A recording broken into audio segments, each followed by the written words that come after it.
Well,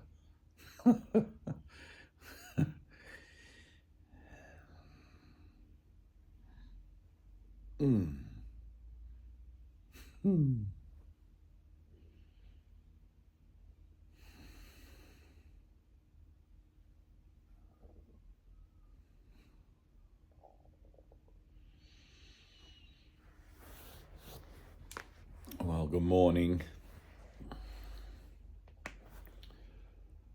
It can be quite confronting when you come across someone whose behaviours are strangely different to your own. And I had somebody comment once on one of my videos that they got 20 seconds in and I was having a moment opening my mind and just making that connection, and they were turned off and they stopped watching the video because of whatever their perception of that was. And I remember the first time I went to a light session at the Healing Centre when I very first began to study under my teacher. I was completely confronted. I wondered what all these crazy people were doing. Everybody was making funny noises and standing in a big throng in a group with their hands in the air, some of them, and people jumping up and down, people falling over, and like it was just bizarre. It was just this whole energetic convergence of all sorts of behaviours. But luckily for me, I had realised that judgment was not my friend, so I threw myself into the mix. Despite initial shock, I suppose, I probably was shocked. But one of the things that happens is when you have a mind-altering, mind-opening internal shift, is the nature of your consciousness gets changed. And it's like, in much the same way, I suppose you could relate to it as being like a kind of a form of spiritual Tourette syndrome, really. There's this effect that goes through the body, and I know I've talked about this in other videos, but you can react to the light, or the emergence, or the resumption of light communication in your own consciousness in all sorts of different ways, and depending upon the ray association that you find yourself in at the time, and you go through these shifts until you align with the whole ray, or the singular nature, or the altruistic nature of the ray association in its totality. My teacher used to say there's only really 12 of us here. We're all variations of a theme. We're all mutts, we're mongrels. And eventually you kind of get back to this sort of purebred as your mind becomes purified. But there's only, because God set the limit on time and space, there's only so much mongrelization, if you like, that can occur. And at one end of the spectrum, it's particularly sadistic and genocidal and all of the rest of it, and self-destructive. And at the other end, it's particularly saintly and everything else like that. And within each of us is the full spectrum, even though we only seem to experience ourselves in this small portion where we try to keep ourselves balanced in the middle. And there's nothing more unstable than the notion of balance. But in spiritual pursuit, we embrace the entirety of it, but doing so with the Holy Spirit, with higher guidance. Because if you go to one end like that, it can be particularly disruptive, and at the other end, particularly disruptive, and that's if you're not ready to embrace it or to look at it objectively, particularly destructive in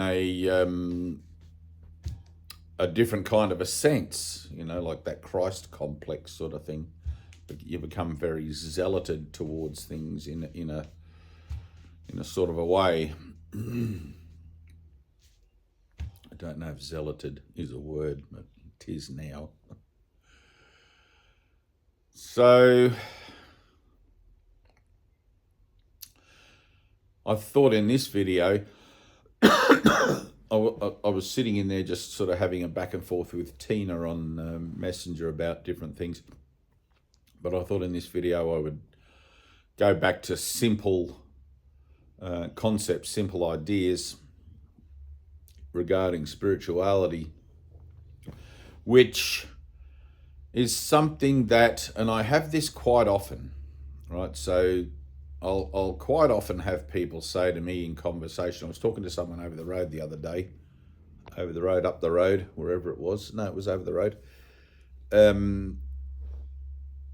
Regarding that they had already done a lot of spiritual work on themselves before they came to the course, and they'd already realized a lot of the same things that the course said was things that they'd already come across and already looked at and already probably integrated to some extent. And that was the same for me, exactly the same. I'd done a lot of spiritual seeking.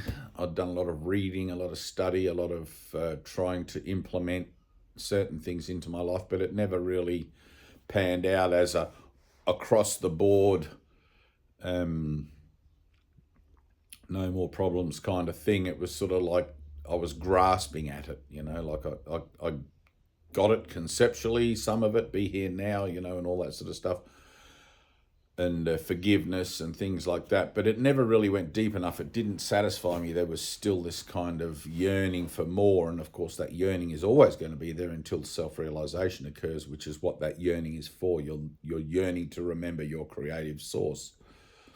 That's that internal emptiness that will not stop until your illumination. Sorry to tell you that, but seen rightly, it's a good thing. It's like, oh, good, I can depend upon that sense of needing to feel fulfilled or wanting to feel fulfilled.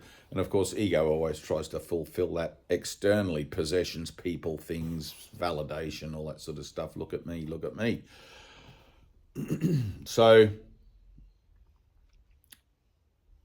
the thing that I know with the course is, and I've talked about this often in many different ways as well, but it's an entire representation of the universal curriculum, right? And it's for the Western mind. So us here in the West, it's specifically given as an insertion for the Western mind.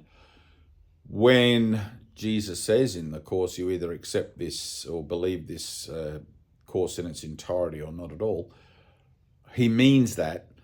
And one of the things that happens is when you come from a background of having already, and most people will come from an Eastern oriented background because the concepts the course uses very much resonate, with Eastern traditions of spiritualism.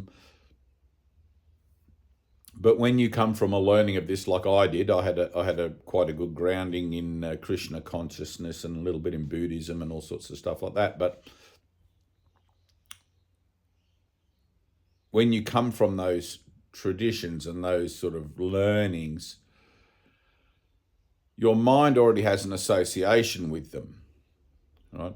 Whether they're completely grounded in you or not is the point. So when you start reading Course in Miracles, you tend to sort of be like, oh yeah, I know this, and you sort of flip through the pages, and you don't allow yourself, like someone who's reading it for the first time, to go to the full depth of exploring and examining the way that it's presented.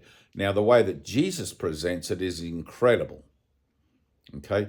It's incredibly explicit, detailed, and covers a lot of bases that when I was very much enjoying the movement of Krishna consciousness, attending the Hare Krishna commune and things like that, and reading the Bhagavad Gita, I didn't get, right? I didn't get that. So I'm just going to turn the snare off on my snare drum. I'm getting a bit of resonance there. Got the Got the drums here beside me. So what happens is I didn't quite get the same depth and filling out. I don't know if that makes sense. The same padding out with the concepts through Krishna consciousness. And you could say, well, that's because, it's a progressive thing and you sort of learn as you go and deeper. And it's like, yes, that's true. But, there's always a but. But what happens is when you get into that mentality of, oh yeah, I know this, I've already done this with something else and this and that and the other, you tend to automatically put your mindset into this kind of more superficial, not really giving it any credibility and, or not credibility, but not really giving it any necessity as far as really getting to the depths and into the study of it goes. And you tend to breeze through it until you find something in the course that's new or something that's not so familiar and you go, and you focus on that.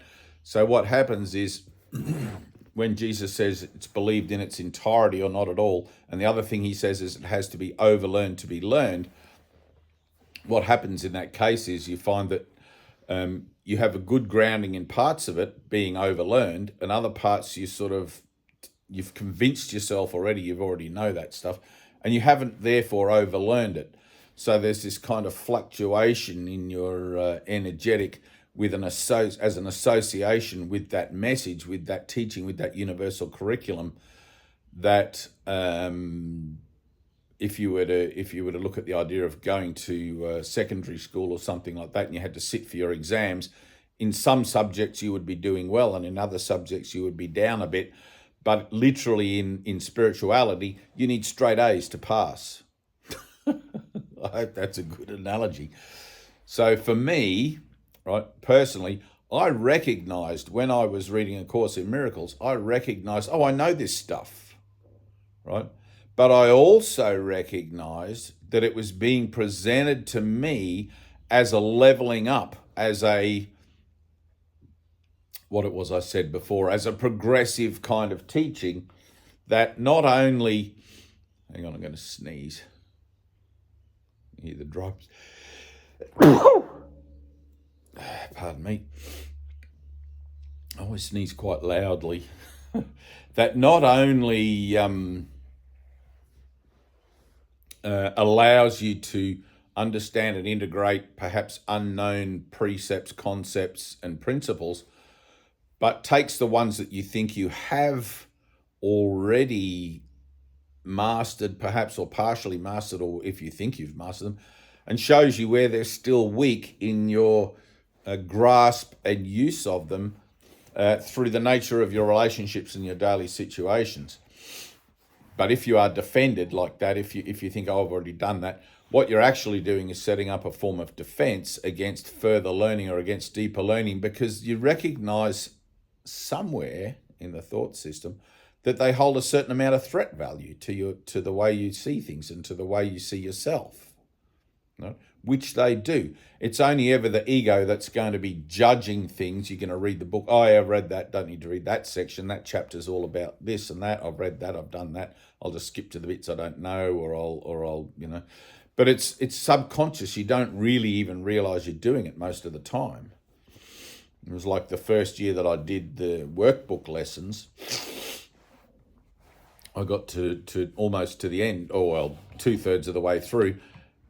And whatever was in the lesson, something in that lesson made me realize how half-hearted I'd been as far as my focus and my study and my efforts putting in. And I made a decision to go back January the 1st the following year and start again, and this time do it with deeper integrity and more sincerity, etc. And the difference was astounding, right? The difference in my result was absolutely amazing. I refused to let myself off the hook. I wrote on my arm every day the heading in a big oil marker pen so it wouldn't wash off, and I wrote that every day on my arm, and I would look at it, read it, remind myself of the daily lesson at the periods throughout the day when they tell you to do your lesson and apply things. And the result that I got was staggeringly different. How that is for you, what that is for anyone else, I can't say. Like I can't lift up the top of your head and put in my head and go, look, this is how I did it. And I can only make these videos, and people tell me they get good info, good input, and they feel drawn to associate with my my videos, etc. And I'm always very grateful for that. Like, I'm here to be helpful, and if I can be helpful, then that's terrific. It makes me happy, like I have no other purpose but to be helpful, put it that way.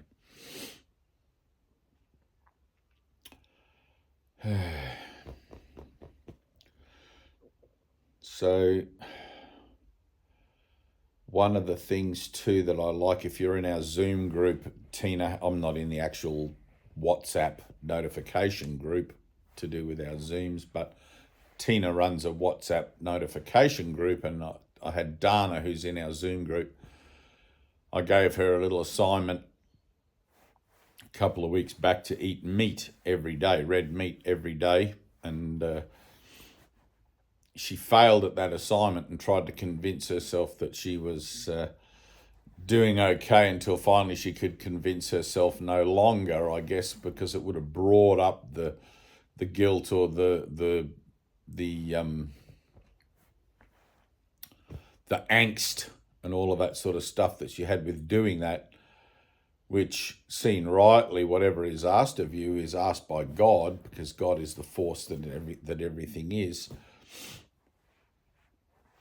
And you get to see where it is that your yes, when you say yes to accepting an assignment or a discipline, you get to see where it is that you're really at with that. How much do I really want God? And the ultimate reference that I have for that in my own mind is Jesus going into the desert for 40 days and 40 nights. Do you want it that much? Are you prepared to sit in the desert for 40 days and 40 nights to confront the denial within you, that enemy within, the ego within, and purify yourself that way? And I very much doubt it. But will you eat meat every day for a month? And it seems reasonably simple compared to sitting in the desert for at least you get something to eat. But she put a beautiful declaration in there where she got to see how she was lying with her yes. And that's what you're always doing. You're always up against your own dishonesty, your own yes, but, right? It's always yes, Lord, yes, Lord, yes, Lord, but. And there's always this element where you want something on your own terms, and that's where it is that the honesty and the vigilance for looking at your own footprint in the process is necessary. You've got to see that you're lying. You've got to see that you don't want God, because in the moment that you do want God, you will remember your Father perfectly, your Creator perfectly. Nothing is stopping you but your own unwillingness. And that's what we're uncovering. So the journey into fear, A Course in Miracles being a journey into fear, not away from it, into it, is a direct confrontation with, firstly, your own dishonesty through looking at the blocks that you've placed in front of where that opportunity for self-realization is in your own mind. And secondly, I forgot what the prompt was now. Anyway, secondly, how much you don't really want God at all. You just want a better life in the dream, a better dream. That's really all the ego is looking for, which is why mind training, especially in those early lessons, I always love lesson 10, my thoughts don't mean anything. That's why mind training is so important. So when you do find yourself in justification for your yes, but, you will remember, hopefully, through mind training, that, hang on, my thoughts about that don't mean anything. What actually is the truth about how it is I'm feeling, how it is I'm perceiving myself, etc. And you'll find then an honest moment, like where you see that you're a liar.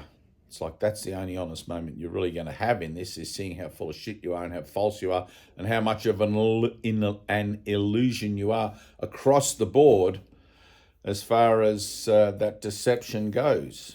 I am the deceiver. I am the devil. I am the lie. I am the illusion, the impossible. As far as this association goes of the body. I love in the Course where Jesus says, at no single instant does the body exist at all. It's either anticipated or remembered.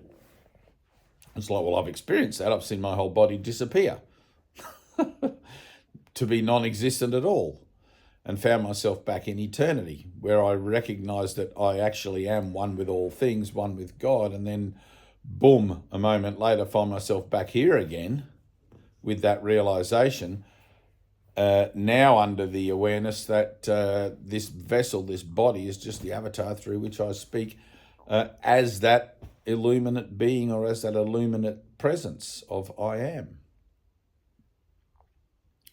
And it does get very confusing. It does get very, like I slip up all the time as far as that goes, and I find myself referencing the me that I am as the me that I aren't. But luckily, Jesus gave us forgiveness, and I forgive myself for those errors, and just keep going, just keep going. Eventually, you train the mind to train itself, and, you work the program until it works you. Somebody put a big like on that last night on one of the comments, which I always like, work it until it works you, which is a 12-step saying. Work the program until it works you. And then you'll realize that your mind is starting to do the conversion or the healing of erroneous concepts by itself. But initially, it's a tricky little path to walk. It sort of goes over there, up there, and back a bit, and you feel like sometimes you're taking one step forward and two steps back. But that's not actually the case. If you devote yourself to the goal of inner peace in all of your affairs, eventually all of your affairs start to line up. Sometimes they do this, they don't quite line up, like whoop, whoop, whoop, whoop, whoop. It's like trying to, if you've ever driven a big ship on the ocean and you oversteer and it goes, you steer to the left and it turns to the right. It's like when I was in the Navy as a very young man in the reserves, we went out on a very big ship and I got an opportunity to steer it from the helm, and I think the XO said I was probably the worst quartermaster and helmsman that he'd ever seen. Failure at everything, which qualifies you for salvation, actually. So that's kind of cool. I remember there was 14 of us as new, what are they called, not really recruits, but as new seamen in the Navy, and I was the youngest, so I got to go last. I'm glad I went last, because most of the fellows went down below decks and didn't want to stick around and see how everybody else did. They just had their turn at steering and off they went, and I had turn at steering. I think they all came back up again to see what was going on. Yeah, funny memories, happy memories, good. I'm glad that all your happy memories are saved. It says in the Course, all your happy memories are saved for you. The Holy Spirit saves them up for you. And because they are happy, not because of the content of the memory, but because of the happiness they contain. But I also, if you've ever seen the movie, this is beautiful, this movie, What Dreams May Come, with Robin Williams. If you haven't seen it, it is an absolute must. What Dreams May Come, that's what it's called, where he goes to heaven, and one of the stops on heaven is he goes to hell, actually, because his wife was a suicide, and I won't tell you the whole thing, but he decides to go into hell to try and rescue her. To do so, he has to go to heaven first, I think, from But he goes to the library, the Akashic Records, and Edgar Casey used to, very well renowned and respected and very accurate psychic. If you've never heard of Edgar Casey, absolutely Google him up as well. But Edgar Casey used to be able to go into a kind of a trance and access in higher realms the Akashic Records. And he would, like a library, he would be able to go to your file, go to your story, and look up the script of your story and tell you what was in store for you in the future. And he was always spot on, like from the things I've read of him. Very rarely was he ever wrong. And he was sought after by prime ministers and presidents and royalty. But yeah, What Dreams May Come. Beautiful movie. Beautiful movie. I'm very much looking forward to, and I don't know that it's part of my atonement, at least it's not at the moment, to be able to access those records. Generally, like last night in my meditation, I don't meditate traditionally anymore to find something. I just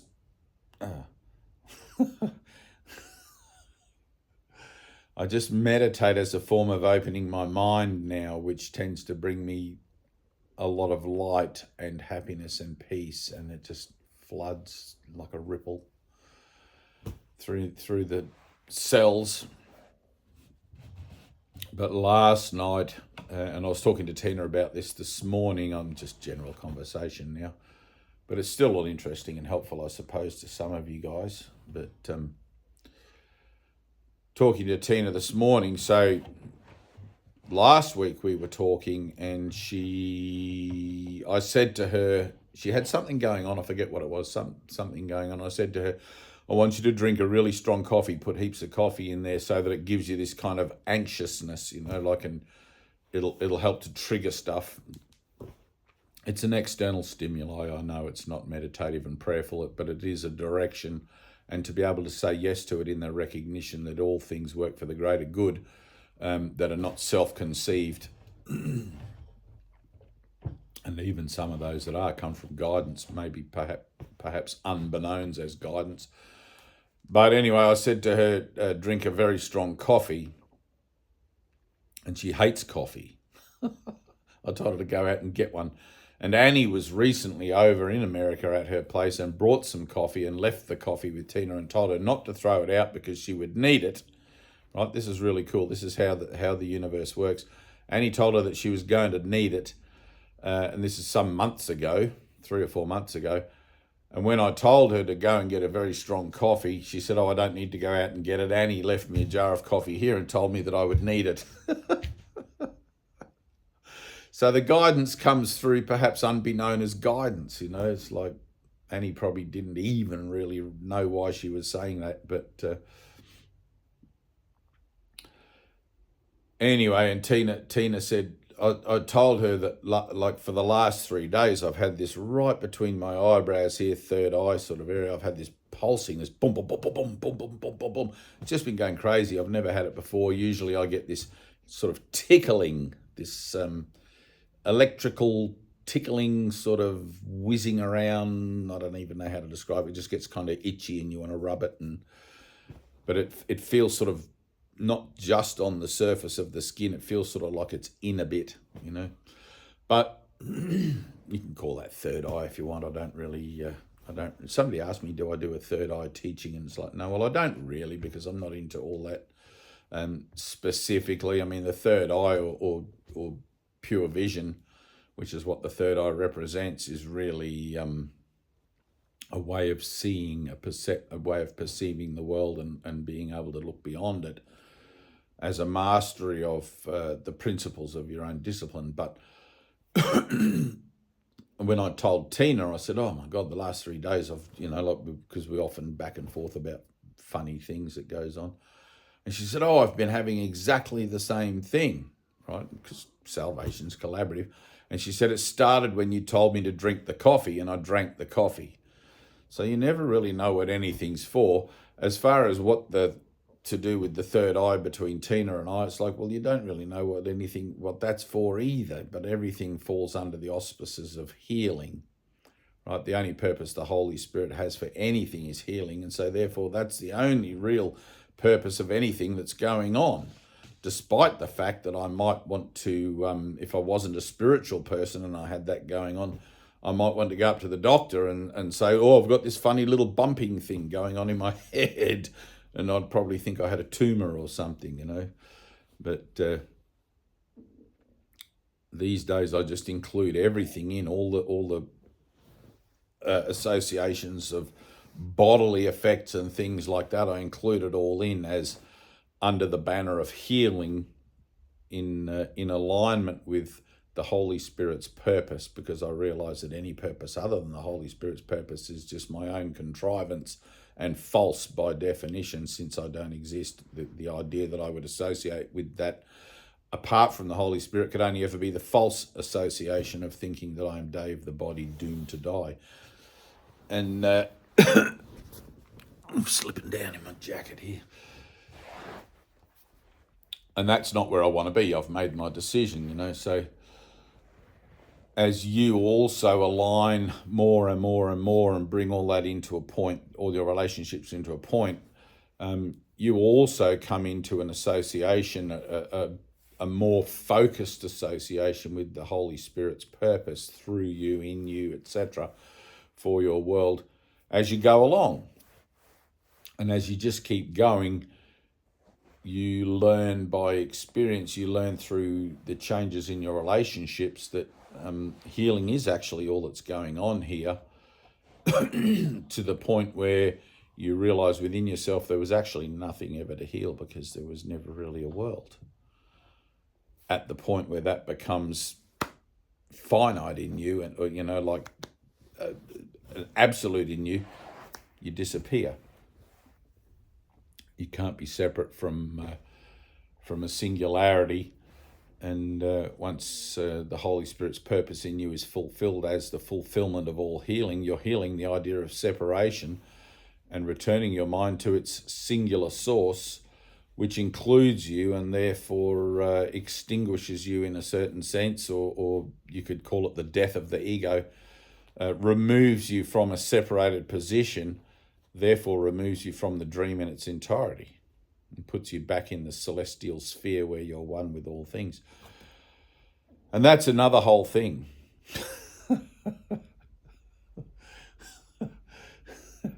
Easy to mention it and talk about it and around it, but you can't ever actually put your finger on it and say how it is and what it is. You have to experience it for yourself. So I guess I did want to make this video reflecting back on the simplicity of the mind training, and I don't know, I didn't really get around to that. Well, I guess it's all inclusive in mind training, but more of a comfy couch chat, this one. If you watched the little video, that's 7 or 8 minute video that I put up last night, you'll know that I discovered about, oh God knows, 100 or more messages, 200 messages from people going back 6 years that I didn't know was even in my YouTube channel. There was this whole cached thing that I didn't know about, and all of a sudden all these, maybe they're non-subscribers, I don't know, but all of these messages that I hadn't answered, and I do like to answer messages, and I'll tell you what, I feel completely blessed by everybody's messages. And I always say to people, I try to always say to people, let all your thanks be to God, because people often thank me for my efforts, you know, but whilst I'm also grateful for your thanks and I pass it up the chain, the whole purpose of my videos is that you are learning to become dependent on God, completely dependent on God, and your relationship in all things should reflect that. And the nature of life on earth as bodies relating to each other and people speaking, minds speaking through bodies relating to each other, is only for that. And therefore, all thanks should be to that. And one of the things that I often teach is in the relationships that you have with people, situations and things out in the world, just remember they're reflective of, and this is where I get back to the simple, there we go, I get to fit it in after all, the simplicity of these teachings. Just remember that those people, situations and events are reflective of and symbolic of the nature of your relationship with the universal creative source of life that we call God or whatever, the force. So, the world is an illusion. When your need for it is finished, it will no longer seem to exist for you. And you'll be able to transcend it in a true sense, not in an escaping sense, but in a sense where its purpose is fulfilled in you.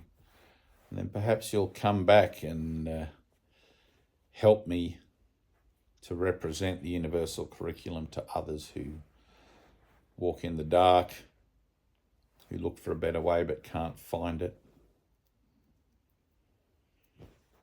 And you'll realise what a blessing it is also. And in a sense it's a blessing, and in a sense it's a push for greater effort. But you'll realise just how much we are loved.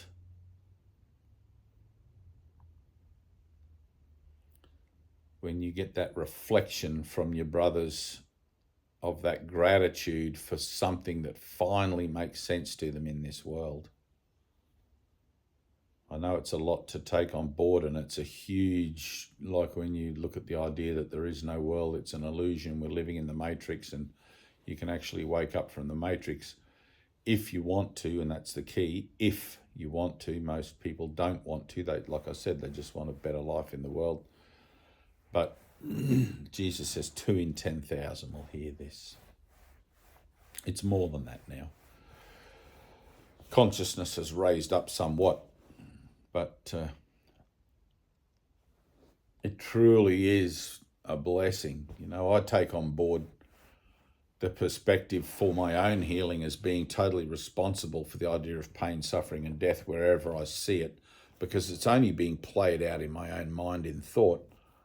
And if I still seem to see it out there in the world, I still need to take responsibility for it in my mind, because there's no pain, suffering and death in God. God is a singularity,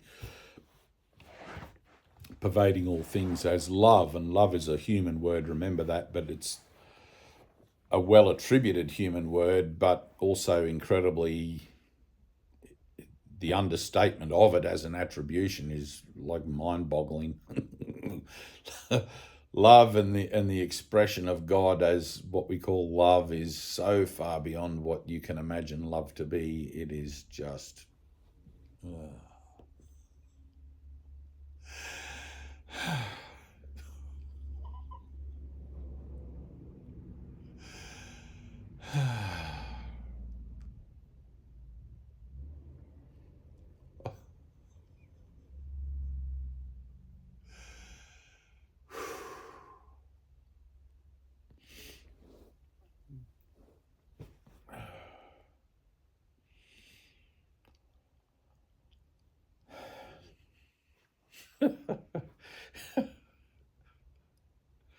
I'm just grateful for you guys. I really am.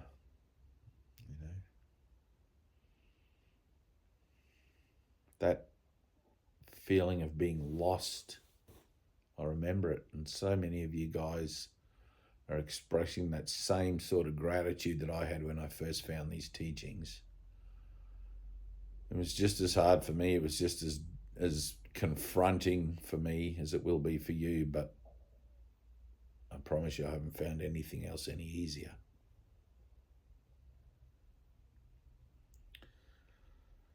But I'm here for the long run, whatever that looks like. I don't know. As long as this avatar will last. It's funny, somebody asked me last night in one of those well, it could have been 6 years ago for all I know, but somebody posed the question, do you know how long your avatar will last in this life, or when you're going to die, basically, or lay aside the vessel? And it's funny because I did a little meditative thing some years ago, and I was told, and it was like I'd live to be 83 or 85 or something like that. And when I came out of the meditation, I couldn't exactly remember. And that happens a lot. Sometimes I'll get information in my meditations, and as soon as you open your eyes, the corruption sets in and the message becomes corrupted, and it becomes quite difficult to transpose the message in its pure, uncorrupted form, which is a lot of the time, I guess, why I only get a couple of words at a time. Just after my illumination in 1997, if you're watching this from the far distant future, I had all sorts of information, all sorts of downloads, my teacher used to call them, going on. My mind was just absolutely flooded with light for years, for the first 12 months. And then I began the workbook lessons and things started to get more grounded and whatever. But for the first, it was crazy. It was just crazy. My mind was doing things that now, when I think back, would seem inconceivable. Like it was like I was a savant or something.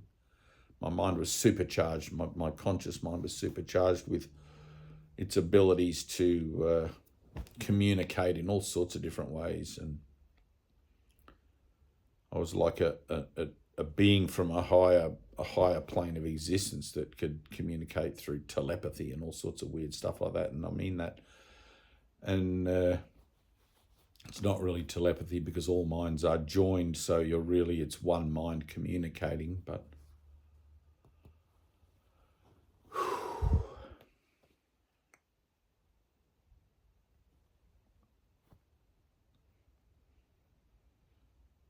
one mind expressing, one mind giving, extending.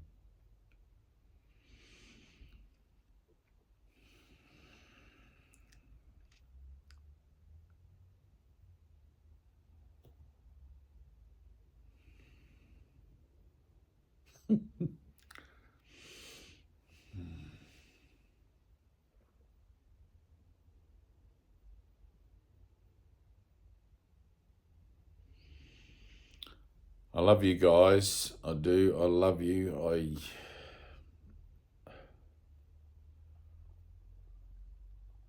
I know I had a talk this morning with Tyna, that someone she was talking with, she has her own students now as well, which is good, but one of her students was saying that they have great trouble saying I love you, or calling people brother. That's another one I've heard. I had somebody once say to me, they said, you call me brother in such a fluent and natural way, and when I say it, it sounds awkward and weird. And they wanted to be able to say it and mean it from the heart like I say it and mean it from the heart. And there's always that yes, but, that resistance, that guile, it affects everything, like it's when you start to see how insidious it is, it becomes your driving sort of motivation to stay focused on inner peace and allow those blocks to be released, so that the awareness of love's presence and the awareness of love within you as an expression also that you can give and offer is more genuine and more real, coming from a more genuine and more real and more open and more grounded place in you.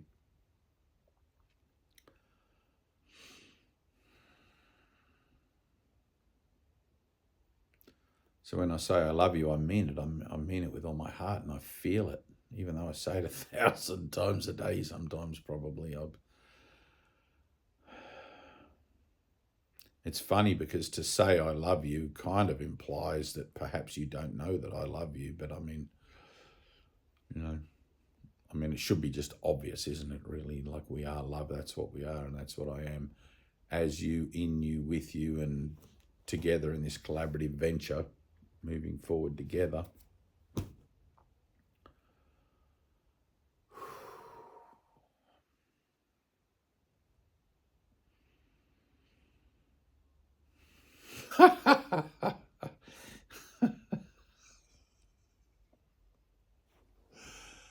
Oh, God. Feeling it.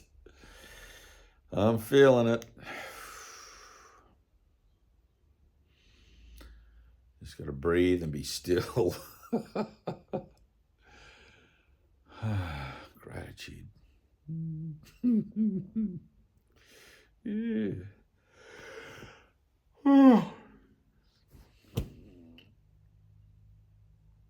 Anyway. Oh, we got a Zoom meeting in a minute. I better go do that. All right, I love you.